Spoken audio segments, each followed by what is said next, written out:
Hi friends, இன்றைக்கி வந்து பார்த்தோம் அப்படின்னா நம்மளோட ராமர் கோவில் வந்து நல்லபடியாக கும்பாபிஷேகம் நடத்தி முடிச்சிட்டாங்க அயோத்தியில். அதாவது இந்த நாளை வந்து நம்ம இந்தியர்கள் ஹிந்துவாக இருக்க நம்ம எப்படி அதை செலிப்ரேட் பண்ணணும் அப்படின்னா, ஒரு தீபாவளி பொங்கல் நம்ம எப்படி கொண்டாடுவோமோ அது மாதிரி நம்ம கும்பிடணுங்க. ஏன் அப்படின்னு பார்த்தோம் அப்படின்னா, 500 வருஷமாக நம்ம இந்துக்கள் போராடி அந்த பாபர் மசூதி கட்டின இடத்துல நம்ம சாம்ராஜ்யம் நம்ம ராமர் வாழ்ந்த இடத்துல நம்ம கோவில் கட்டியே ஆகணும் அப்படின்னு சொல்லி பல போராட்டங்கள், பல உயிர் தியாகங்கள், பல நாட்டு மக்கள் எல்லாரும் ஒன்று சேர்ந்து நம்ம ராமர் சீதை வாழ்ந்த இடத்தை ஆராய்ச்சி செய்து இந்த இடத்துல ராமர் கோவில் கட்டியே தீரணும் அப்படின்னு சொல்லி 2019ஆம் ஆண்டு அடிக்கல் நாட்டினாங்க.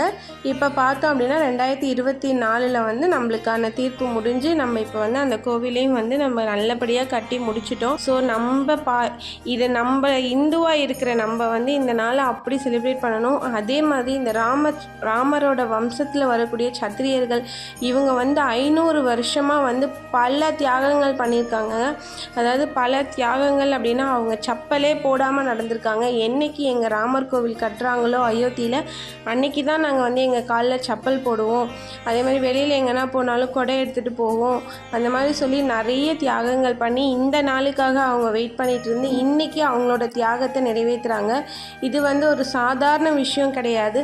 ஒரு நாள் 2 நாள், 1 வருஷம் 2 வருஷம் இல்லைங்க, 500 வருஷ போராட்டத்துக்கு அப்புறம் நம்ம ராமர் கோவில் அயோத்தியில் உருவாயிருக்கு. ஸோ இந்த வீடியோ வந்து நிறைய பேருக்கு ஷேர் பண்ணுங்கள். தெரியாதவங்களும் தெரிஞ்சுக்கிட்டும் ப்ளீஸ் மறக்காமல் சப்ஸ்கிரைப் பண்ணிட்டு பாருங்கள். இதுதான் நம்ம பால ராமர் சிலை. தேங்க்யூ.